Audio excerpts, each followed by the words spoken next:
You are now listening to the I Think I Love My Wife podcast. And this is your best friend's best friend, Chidozie Okafor, ready to take you on another journey. Are you with me? Because I'm ready. Let's get it. In this episode, we discuss the value of going to premarital counseling before the engagement. We talk about why you need to find alignment in what's important to you with your partner. We explain how essential it is to have your actions follow your words, and we highlight the benefits of creating systems to help you improve communications. A lot of time talking about your previous relationship and your marriage, your previous marriage, as well as you having your hot boy, city boy summer. What is it called now? Hot girl, your hot boy summer back in the day before it was a thing. Let's go back to your wife and part of the focus. Yeah, let's focus on that. Let's focus on that. What I know that you weren't looking for marriage or something serious when you met her. Not at all. And you mentioned some of the boundaries that you found attractive that she laid down that made you kind of get with the program or get out. Mm-hmm. Why did you propose? Because you mentioned earlier you weren't in a mindset, or you didn't think at that point in time you would ever get remarried. So what made you propose?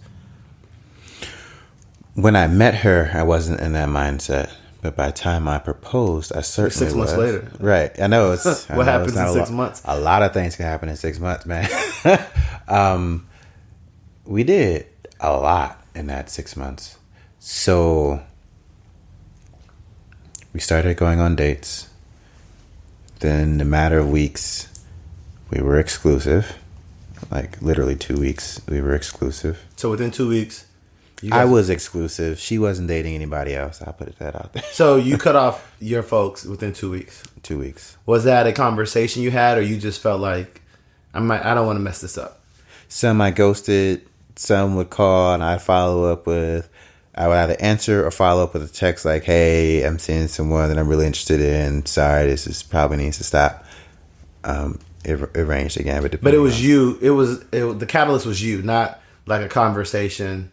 What are we doing? Let's be exclusive. Oh, yeah. The catalyst was me. You felt that I don't want to mess this up. Let me dead these... However way you deaded it, let me dead these other relationships. Exactly. Was it important to you to get to that point on your own? Yeah, she wasn't forcing it at all. But she had a boundary, so I feel like you knew... given her boundaries, had like you crossed one of them lines... Right, but I wasn't like a hostage, nor was she asking, "Are you still dating people?" or anything like that. There was no check-in. But if she did that, would you feel like it would have changed how you went about it? Or if she did do that, it probably would have been a bit of a warning sign for me, because to me that sounds like a control issue as opposed to I'm setting a boundary issue. You know what I mean? Those like are two. Let's say you didn't do it at 2 weeks in, and it's like week 3. I've been on multiple dates. She likes you. And she's just kind of trying to see, what are we doing? And maybe she doesn't ask that question explicitly, but she brings up the topic, hey, like, are you seeing other people? Just curious. This sounds strange, but by week 3, she had enough of my time to know that there probably wasn't anybody else. So y'all were kicking it. Yeah. Okay. Gotcha. And I'm assuming, but I'll ask it anyway. Were you like 100% confident that like she was your person when you proposed? Oh, when I proposed, for sure. Yes. No questions about it. So we dated for a couple of months. By late August, we had signed up for something at our church, which is like a couples premarital counseling, right? It's group, and it's 10 weeks. And so we did that all 10 weeks. That was like half of your dating period. It was. And by the time that we were done, I knew. Like, there was no questions. I just had to wait to ask her parents. And then she had met my mom, which is a serious thing. And then wait till she met my mom and get a thumbs up from both sides. Not just my mom. Yeah. From both sides. And then I proposed. Like, so there's no questions. We had every conversation that one could have. But that's, in my head, that's hella quick. Do you think I'm like, shit, I'm still trying to figure out if I like you or not. But do you think your past experiences, whether it be you being married before or just age, you being 33, that made it occur that quickly? Or had you not been as old, or had you not been married before, it would have probably taken you a longer time, knowing the things about her that you know? Probably would have taken a little bit longer if I had not been married before. So that helped for sure. But then again, that class that we did at church helped immensely. We talked about everything from the small, minute things like how much will a gift be to family members, to bringing our credit reports in and sharing those and account balances, to how do you want to deal with conflict with children and you don't even have children. And so a lot of the conversations that it takes some people years to get to, we were able to have in our first 3 or 4 months, right? 1, because of my past experiences. 2, because she's just an awesome person and communicator. And 3, because of that class. We also picked up a book called, I can't remember the name of the book, where we actually studied like our relationships from a biblical perspective. And at the end of each chapter, there are actually questions, and we would assign ourselves reading and go over those questions and have conversations about our overall relationship.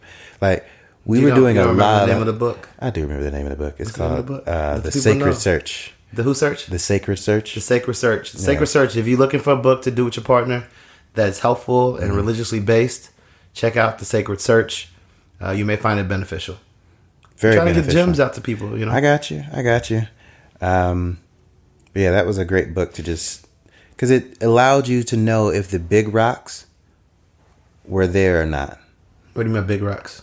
You remember the concept of big rocks? It's like if you're trying to fill like a jar and you have big rocks, medium-sized rocks, and sand. If you put the sand in first, you'll never get all the rocks in, right? Because you have to go with the big rocks first because they're the most important. The sands will fill in the rest. Exactly. So the big rocks, we learned from that book and from early conversations that our big rocks were aligned. We didn't have big rock problems. Medium-sized rocks could ruin you too if there's enough of them. Yeah. More conversation. The sand, shoot, you're going to work out sand for the rest of your life. Yeah. But like the big rocks, how we treat each other, what's respectful and what's not, religion, family, and how important that is to your life. The value of education is a big rock for a lot of people. Some people, they don't care. Like all those things, we were and still are aligned on those things. The sand, the minutiae of day-to-day life, that's going to come. But the big rocks, we're aligned on. Everybody's situation is different, but if you don't mind, could you give us some examples of what are big rocks to you, medium or middle-sized rocks, and then sand? A big rock. I am a Christian. I want my children to be Christian. I want someone who has experienced this. More important than I'm just Christian. I am Christian. I am Pentecostal growing up. Baptist now, that's the thing. And those things are important to me. My ex-wife, though Christian, was Catholic. We didn't even see the world from the same lens on that. That's a big rock issue that we had then, right? For you guys. Or for you. Yeah, for me. It might not have been for her. It wasn't a problem for her. I have a friend that she's a Muslim, he's Christian. And so I think her coming into the relationship or before getting into a relationship, she thought that was a big rock.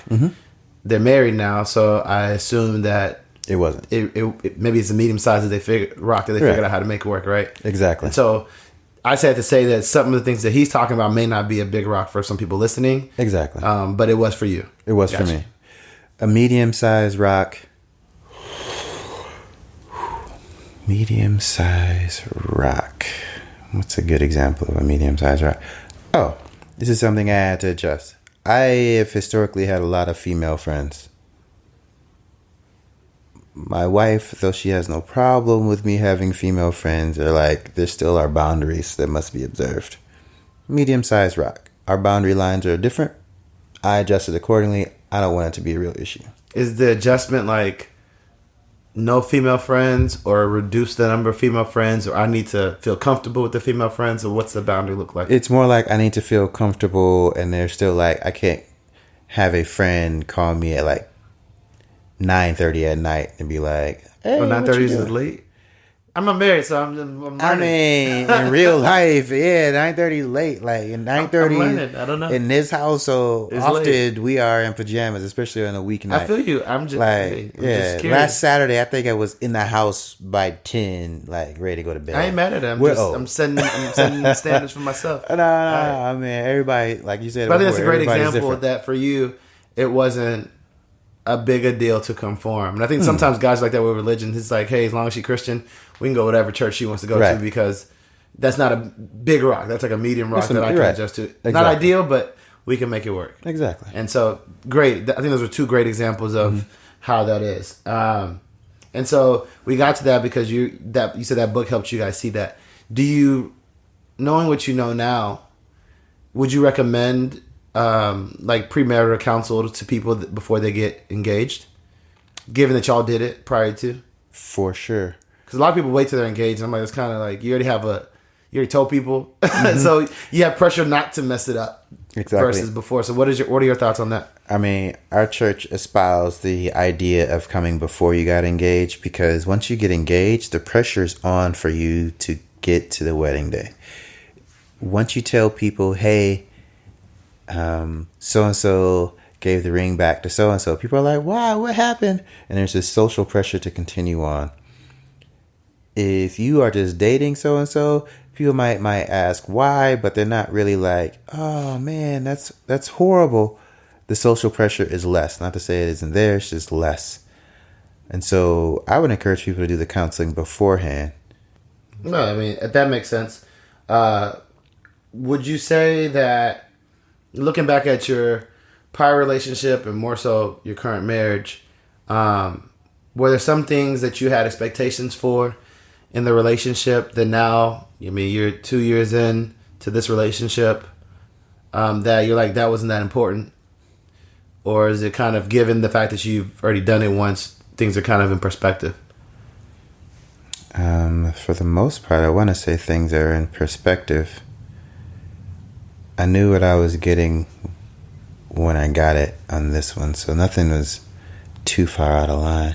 Oh, okay. That's fine. The thing that I wanted to ask you about that I forgot was, you talked about how you guys had conversations about with the rocks, big rock, medium, whatever. Mm-hmm. And, there was alignment from what you guys talked about, and you guys had a lot of conversations about different things that were important.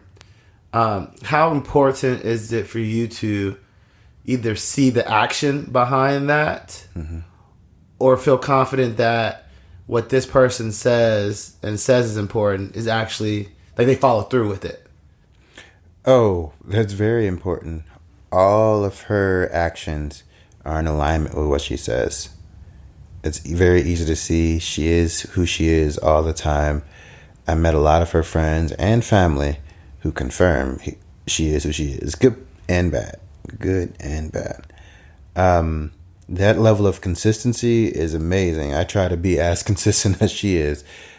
So it's very important to see the actions. If you see actions contrary to that, that might slow you down considerably. Yeah, I'm asking because maybe next season we get it live, right? Or we recorded the podcast. But as you were talking about, I could see that as you were saying these things that you guys talked about, that there wasn't a doubt that the substance and the action behind it followed through. And so I wanted to, one, confirm that, because I could be wrong. And then two, see, had that been something that you were hearing these things that made sense, the action didn't follow all the time, mm-hmm. how would it have changed the dynamic of those conversations, So she is who she says she is by action and deed. Great. If that had not been the case, then I would have to question everything. I'm an engineer. I'm logical. Cool. One thing is, if you show me X, but you have said Y, then I have to question every other thing that you've said, right? Which means you have a much longer courting period than I had, certainly, for sure. Because how could you not if you're unsure of everything that they have said? Again, that's just the way my brain is, but... Yeah, I mean, I'm trying to ask the questions that I felt people may want to know or are dealing with. Because sometimes people say, well, he's a one-off, right? And so no one's story is the same, but I think the fact of the matter is you're married now. There's similar challenges that people that are married deal with. And so the growth and perspective that you have to look back and be able to say, well, I would have handled this situation this way, given what I know now, is still valuable, you know? Oh, yeah. You talked about how you guys from jump had a really strong level of communication. Do you feel like that communication played a role into the intimacy of your marriage? And if so, like, to what degree? Yes, we are. So my wife and I are actually the exact same Myers-Briggs, right? We're both INTJs. It's For really those that weird. don't know it, introvert, and intuition. So Intuitive. you're a feeler, right? No, thinker, T, and judge. Would you like to plan? Right. What's the second one? N. N is... It's how you see stuff, right? Yeah. Versus all like the details versus like Yeah. Okay, I got you now. Thank you. I'm going to have to look that up. I forgot. Yeah, it's like how you see something. Someone gave me an Yeah. example where, like, if you looked at our picture of art, N, I forgot what the counter is of the N. Same. But the N sees some of the details. If they saw it for 5 minutes and then you said, took it away, and like, what do you remember? And the opposite of that sees totally opposite of what that person sees. Maybe the bigger, broader stuff versus some of the specific details in the same picture. Right. Gotcha. Okay, so, but y'all are the same when it comes to that. Or We are. because I take a step back because I want people to know this. Whenever you do those personality traits, it doesn't mean that you can't be anything else. It's just what your default or what you're more likely in a normal state to be. Exactly. It So doesn't y'all generally fall into those lanes. It doesn't explain who you are in a stress state, which is a very... Because I'm like the exact opposite. I fall... Not that people care, but I'm telling them anyway. I fall... if you want to know about me, no. I fall in the... Like, for most of them, in the middle. Like, very close to the edge. And so in relationships, I've found myself complimenting what that person was. So if that person was very much like, yeah, then I'm more chill. Gotcha. If that person was chill, then I'm more, yeah, right? And if that person's a planner, then I'm like, let's just do whatever. If that person wasn't, then I want to make sure we have it. Because I think I know the value of those things. But and I'm indifferent kind of in some degrees that I would just fall to the extreme. In some ways it's helped, in some ways it's hurt. And so I think it's important to know these things about yourself so that you can understand why you feel the way you feel about things, why you react to the things you react to, in order to understand why someone may be reacting to you a certain way. Exactly. And so it also allows, because we are the same personality type, although we are different communicators, we are trying to reach the same end goal, right? And so we have set up systems because that's what our personality type does. Every other week on Sunday at 7 p.m., we sit in this room in my house and we sit here and we have a list of questions about our marriage. And then any open issues are addressed. It's a very interesting thing to do. It's like a system of controls. Like every week we do a process check. Exactly. Very much like operationally focused. It's operation, but it fits exactly with our personality type. But we're trying, again, we're all about prevention instead of mitigation, right? That makes sense. So if we have an incident in the interim and it's like one person has pushed the buttons of the other person, and what we found works best for us, because it works differently for everybody, we take a step back, we look at it, we try to figure out, hey, why does this bother me, both parties? And then on our little every other week meeting, we can talk about it in a way where emotion is hopefully falling away, so we're not, out here yelling at each other. And we can resolve issues. And that is just one of the things that we have done to ensure that we stay on this steady path with communication, right? It sounds very processy and very much, I think in the beginning, like inauthentic. But I can see how it's helpful in the sense where okay, here's my time that I'm going to receive stuff. It's like, you have feedback meeting at work. Right. I know I'm going to get stuff. I may not like it. I may not, but I know this is the time for it. So let me just eat it, figure out what I want to do. Does it, I guess a couple of things. Do you, like, in the actual practice of it, you guys have it every 2 weeks or every week? Every 2 weeks. So every 2 weeks. So let's say the Monday leading into this conversation, you just piss me the hell off. Do I wait until then, or like, can you talk about it? What are the rules? I mean, it may not be as black as white, but just it's not. Someone that hears this and like, oh, maybe I should do this in my relationship may want to know more details into it. Okay. So. Well, then I'll give you real examples. We had an issue a few months ago, and it was like, it's real trivial in hindsight, but we both kind of blew up about it, and we don't really blow up about things. And we both kind of just went to our corners of the house, and we chilled. And we literally waited. And I think we were both fine with waiting because we knew there's an opportunity for it, right? We went on with life. We were over the next morning. We have a general rule where we don't like sleep in a different place in the house. We always sleep in the same bed, blah, blah, blah. Unless I fall asleep somewhere. But, so yeah. So did you guys catch yourself in the heat of the moment? Or, like, how did you know okay, I need my time, you need your time? Like, what is that? In this particular case, I was folding clothes in the bedroom. It was an escalating conversation. She got up and walked out. Okay, so she knew she needed to. Yeah. Okay, she felt it coming. Right, and I understood exactly why she walked out. I didn't pursue. And you were good with that. Yeah, and I'm like, fine, whatever. I'm still annoyed. Yeah, still bothered by it. We calm down. We go to bed. Whatever. And what day was this in relation to y'all's time?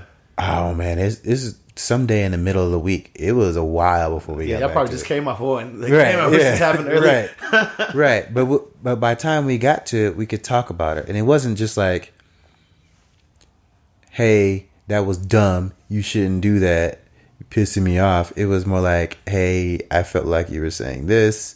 I felt like you were pretending that my feelings didn't really matter in this particular situation. I didn't like that. Can you please like really explain yourself? And it's really like just this calm, like, hey, this is where I am, because you've had time to separate. And I don't know if it's because of our personality types or just who we are as people in general, but time helps, right? Oh yeah, to calm yeah. down, right? And I think the more trivial, even despite how you feel in the moment, the more trivial the thing is in hindsight, the more you'll see that once especially when you have a time to talk about it, the more chill the conversation, you realize, okay, it's not that serious.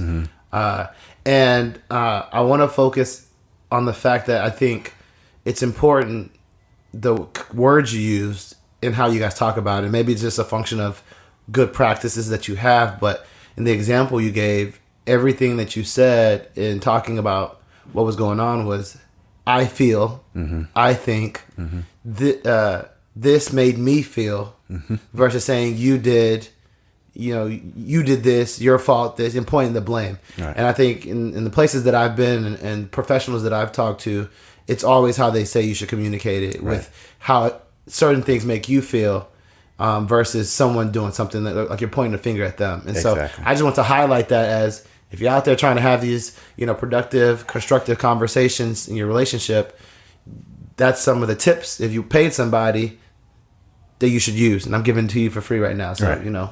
I statements are amazing.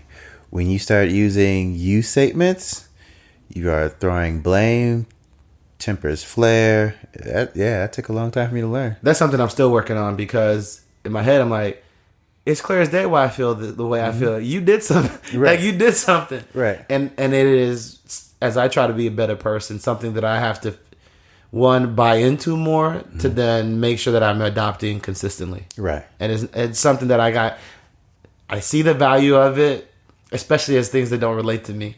But in the moment, I'm still like, I'm not all the way there yet, but I recognize like the value and the importance of it. And not importance like, do you feel better exactly by saying it that way? But if your ultimate goal is resolution, and let's say mitigation of it happening again, sometimes you got to do some of the things you don't want to do to get to that point, the ultimate goal you want. And so, as clear as day, I see it as, okay, I got to do it this way that doesn't give me the satisfaction that I want in order to get the ultimate prize at the end, which is like, you not doing this shit that bothered me or annoyed me or pissed me off. If she uses you statements, it gets me going. When she uses I feel like this or I feel bad when you do this, I love that girl. Like, my whole heart. And so that's disarming. It's like, oh no, I made this person that I love so much feel bad. Like, that's not something. What do you say to that? You can't be mad. It's like, oh, I made you feel like that. Oh, let's talk about this because I don't want that to happen no more. But how do you counter feelings from fact? You're an engineer, right? Mm-hmm. And so one of the things that I always say is that I can never argue with how someone feels because you're entitled to your feeling. Mm-hmm. I'm not you. I can't tell you that your feeling is wrong.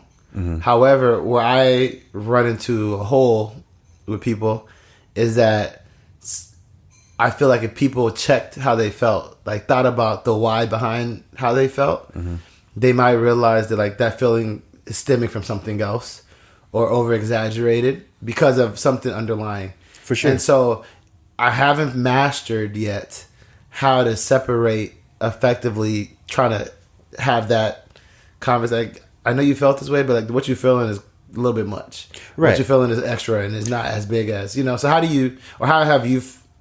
And so that's where it's not just I communicating with the person on the other side, I feel like this, but it's I feel like this. Can you help me understand why you did this? And then reaching a point where both of you together can come up with a plan that going forward will either change their actions or change how you feel about their action, right? So if a person has done something to you where it was inadvertent, they didn't mean to do it, and to them it's minor, you have two options. You can change how you feel about it because you know it's inadvertent, or because it's an action they don't even care about, they can avoid doing the action. That easy. Now, if it's something big, then you got to dig deeper. Yeah. You got to dig a lot deeper. And it's just going to take conversation and it's time and it's consuming. And there have been times when I have left this room, sir, where I have been drained, but it has been worth it. No, I can see what is worth it. I just think sometimes, and I'm here to learn too. And so if I'm speaking false prophecy, let me know. I just think it's important for people to really, whether it's through them personal reflection, talking to your parents, talking to your friends, or talking to a professional, understanding why certain things make you feel the way you feel. Mm-hmm. Because sometimes, I don't want to say the feeling is illegitimate, but sometimes it's not actually, it's like a trigger for something else. Right. And you don't know that because you haven't taken the time to think about it. Mm-hmm. So it seems like blame. And that person's not actually doing anything wrong, per se. Mm-hmm. And so I think that like it's important also to come to the table saying, I feel this way because X, Y, Z. And you also saying, okay, what did I do to cause that, so you can understand where there's congruencies or not, is important in terms of getting a resolution there. Right. And so for us, and again, everybody's different, every couple's different, but for us, we are able to actually talk about those things, and she'll flat out call me on stuff that is like from my past, and I have no problem doing that, not in a hurtful way, but hey, this may have happened in your past. I know it's happened. We've talked about it before. Is that leading to this feeling now? Perfectly reasonable, because everything's out of love. Yeah. That's one of the things that she tells me all the time is that, hey, I know that you're operating out of a place of love. You're not trying to hurt me. I'm not trying to hurt you. That's what makes it palatable to come and have these conversations, right? About things that we've done that may have been hurtful to one another, but that wasn't our goal ever. So you're saying that by building a foundation of love, and I would also say like trust that this person loves me and has my best interest in mind, makes it easier to have some of these conversations, these tough conversations, right? Right, for sure. How important would you say it is to be someone's mirror in the relationship? It's very important. It's not always fun. It's not always a fun thing to, It's not fun to do. It's not easy to do, but it's a requisite. How can either of you get better when the person you spend the most time with in life is not willing to help you be better? And so, no, it's an absolute requisite to be a mirror.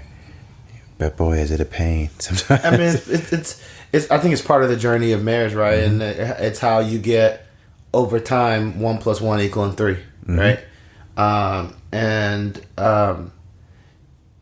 So true statements for you. It's important to be a mirror in the relationship. It's not easy and it's tough, but valuable. Right.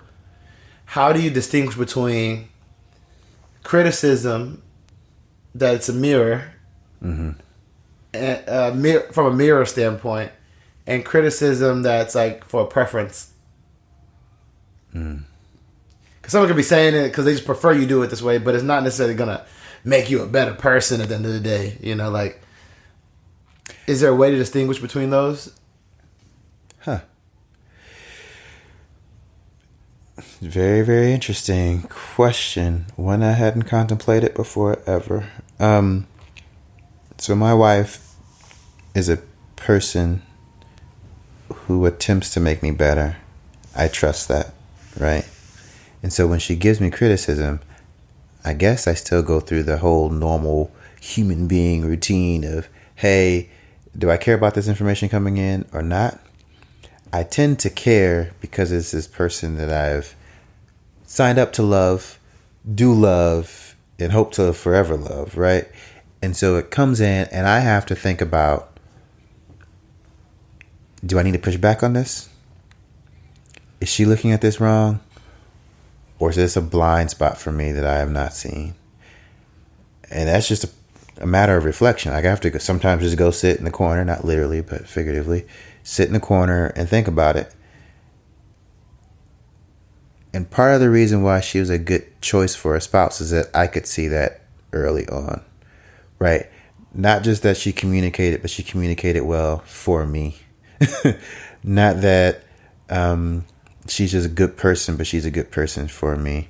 Not that she can see every little detail in other people, but that she can see details in me that will make me better. And so, man, you're making me love this girl a little bit more in this little conversation right here. I mean, but it's real. I think people, my goal in this is so people hear enough perspective to let them challenge how they think about relationships, give them some gems or some tools that they can incorporate in their relationship. Mm-hmm. Because I think at the end of the day, especially if people of color, the narrative is broken family, broken family, broken family. Mm-hmm.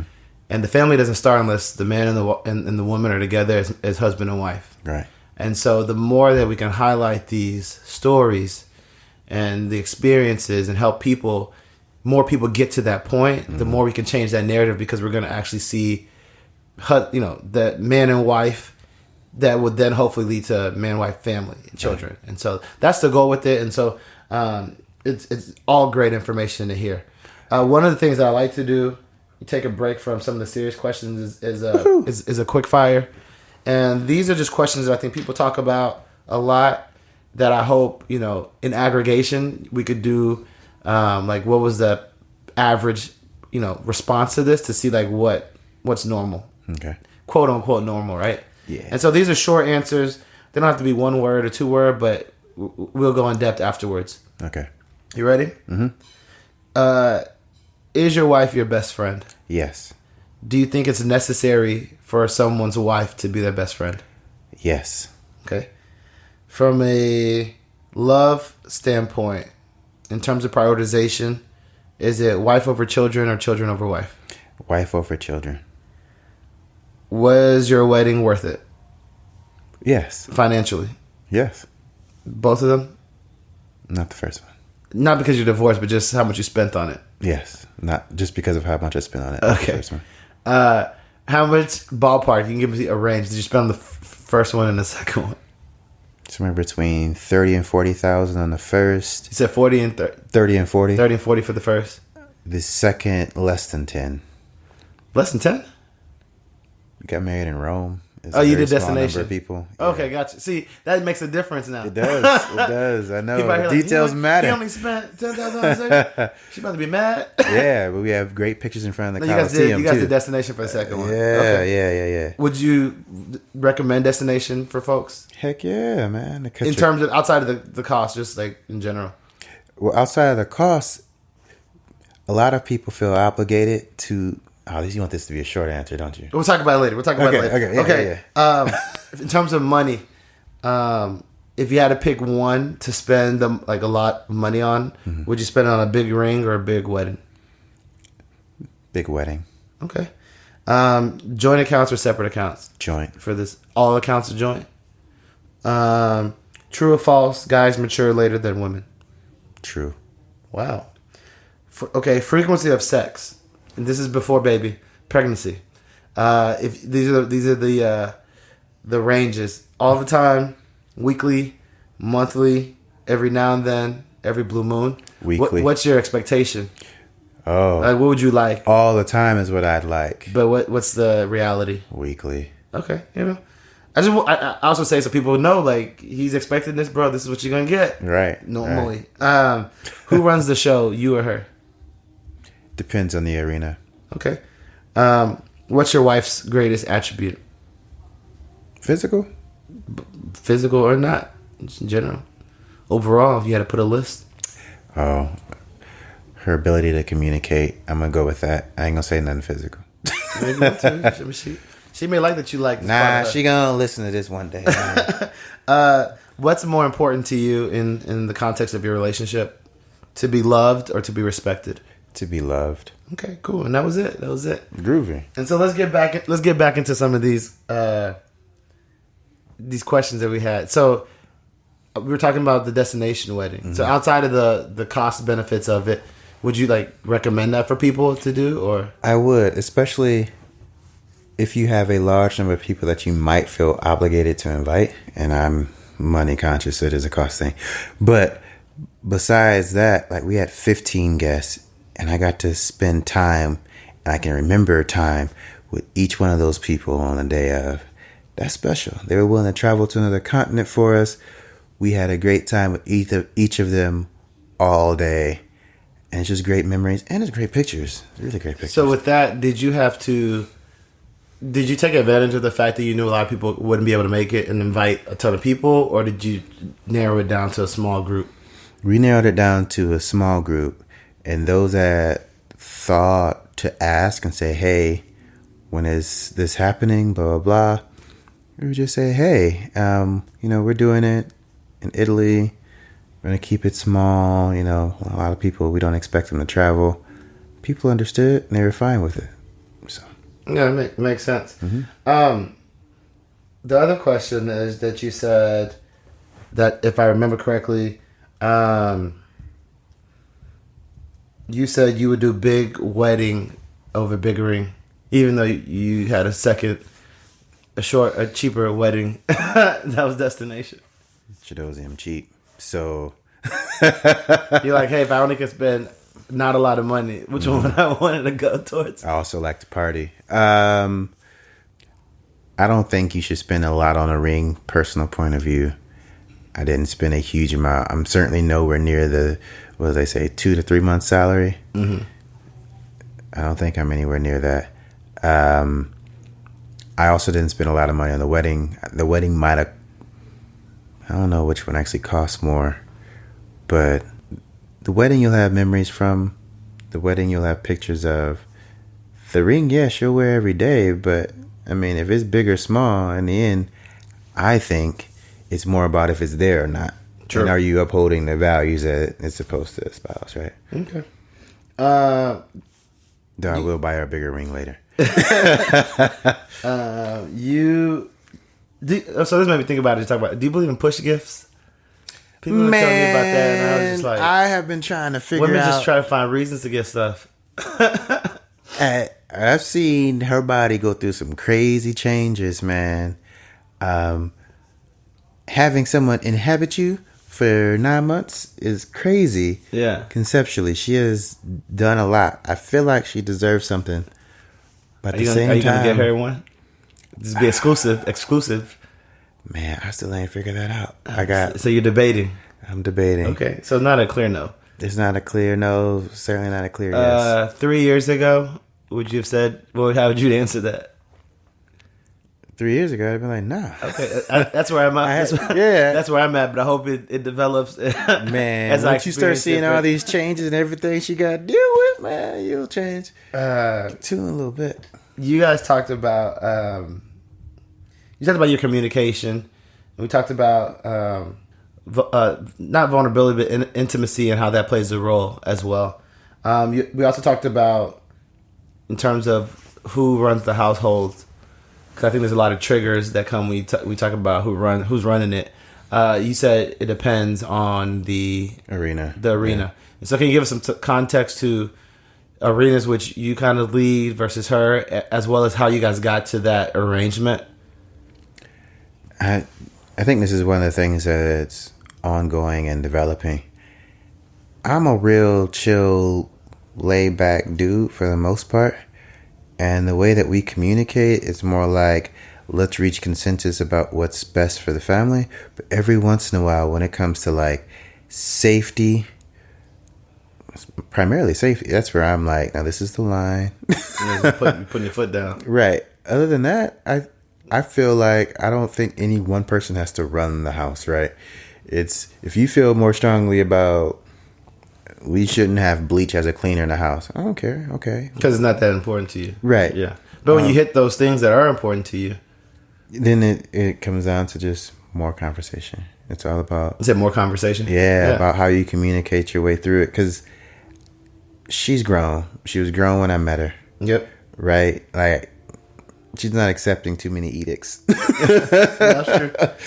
And neither am I. So, yeah, we just talk about it. But along those same lines, talking about or thinking about like roles and responsibilities and the business part of the relationship, like stuff has to get done, you know, whether it's cleaning up, cooking, taking out the trash. Now you have a home, mowing the lawn, all these different things that happen. How do you guys delineate those tasks? Fortunately, we have both fallen into doing the things that we are good at. I'm doing air quotes for good at. Like I mow the lawn. Cool. She owned a house before she met me. She paid someone to do it. I knew she wasn't going to do that task. She do what task? Cut the grass. Oh, cut the grass. Gotcha. She knows how. She's not going to do it. I don't really want to pay someone to do it. I'm a penny pincher.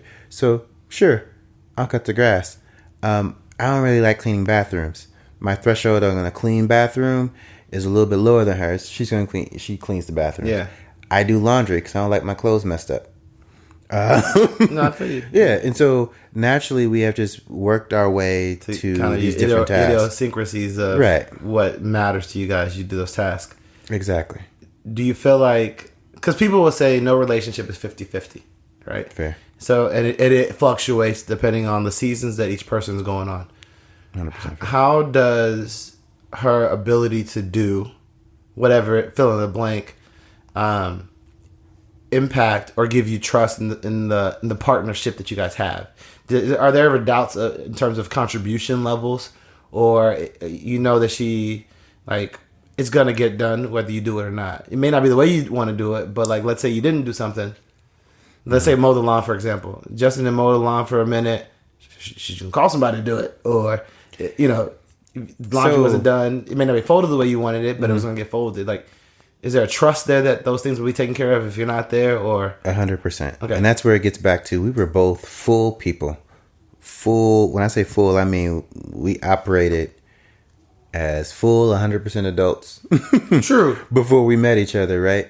And so, no, things will get done. Our lines about when they should get done vary. Yeah. But everything will get done, and that much I do trust in. Like, if I'm sick and I can't mow the lawn, she's going to find somebody to call to get it mowed. And so I think that's a key point there where you said our lines vary on when and kind of how.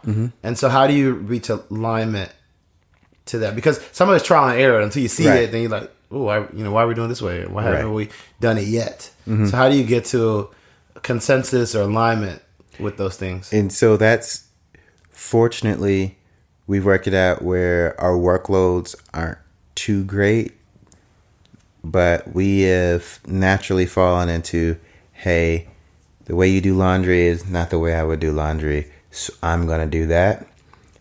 Hey, you're going to wait too late to clean the bathroom, I'm going to do that. And the workload is 50-50. Like, we'll get up and we'll still do Saturday chores, kind of, not really. But we'll get up and do Saturday chores, right? I'll go cut the grass, she'll do something in the kitchen and clean up. And it feels equitable. Whether or not it is, I've never liked that. I think that's the big part. It feels equitable versus it feels like equitable. There's not a microscope to it. No, I've never done like a chart of hours on household chores. At what point were these things highlighted? Was it when you guys moved in with each other, or did you get indications of that prior to build that trust? Right, like prior to, did you know? It felt, She knew my line on bathrooms when we were dating. Because she's seen your bathroom. She seen my bathroom. I didn't have a lawn to cut, but I knew she had someone to cut hers, so I knew that. Okay. I saw the way she washed clothes. I don't like that. But I mean, like, before y'all even moved in, yeah, so you kind of knew. Okay, I'm gonna have to do this one. Yeah. Okay. I always hate when people say, "Oh, I gotta move in to see how she is." Nah, you can see how people are from afar.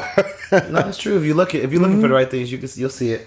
Mm-hmm. You only hired so much for so long. You mentioned her.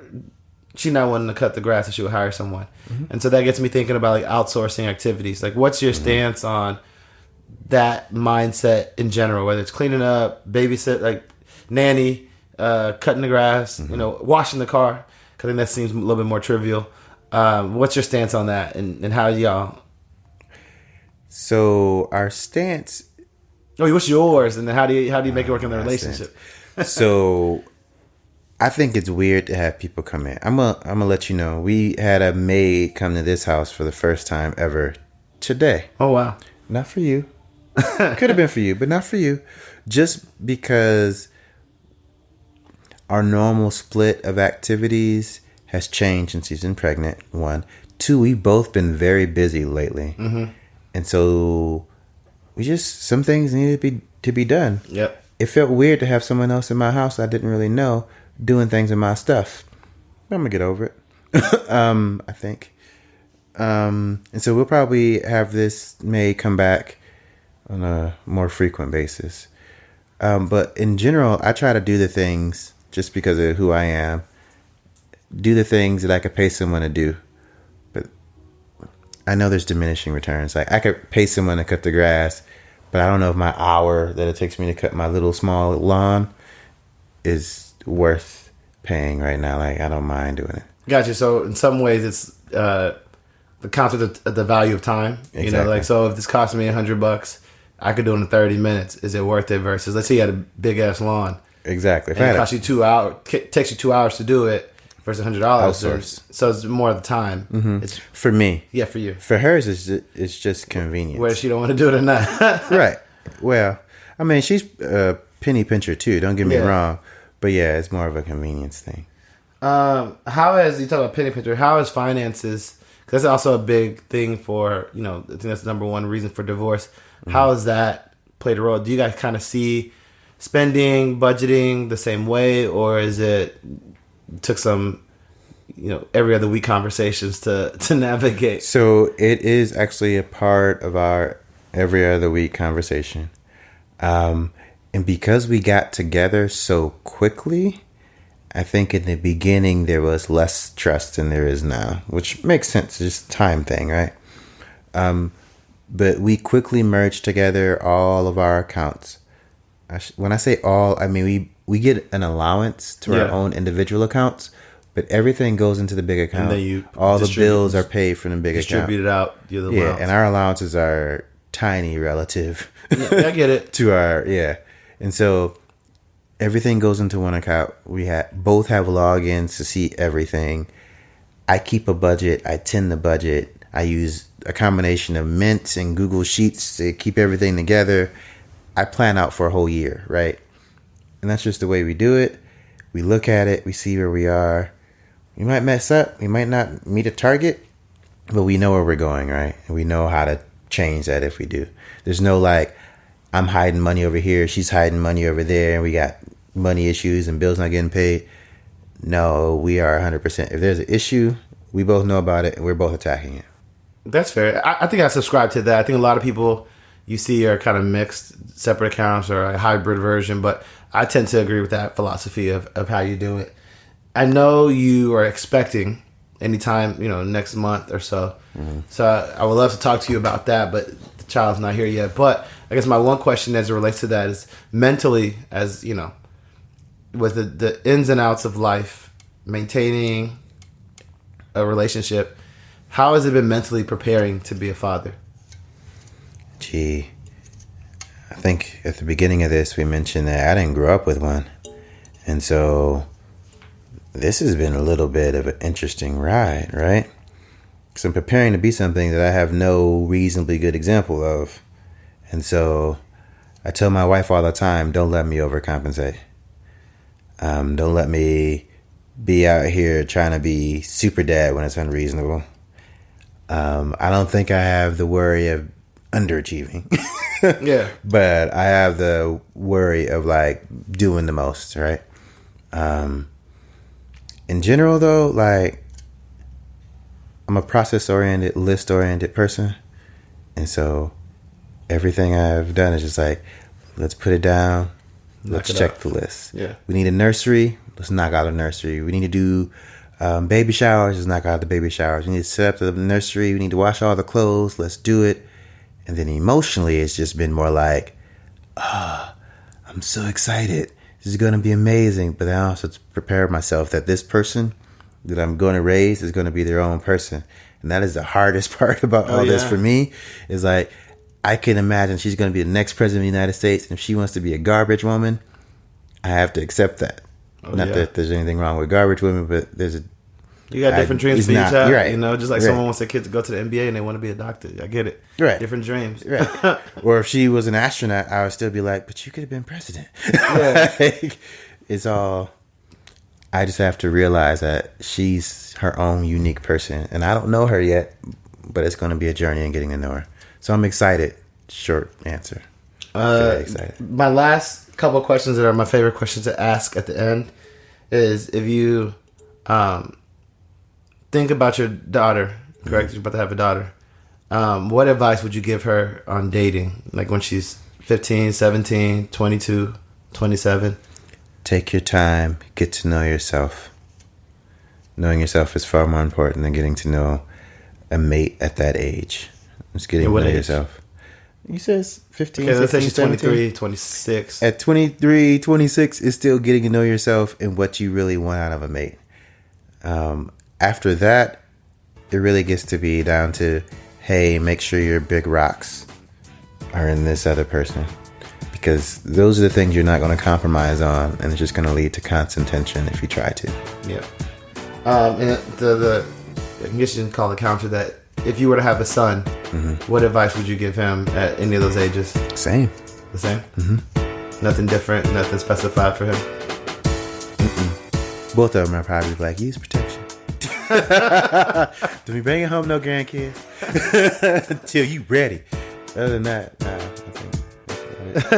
think. Bro, you stupid. All right, man, that's our time for today. Justin, I want to thank you for being with us, for sharing your story, your past, your present, and your future with us.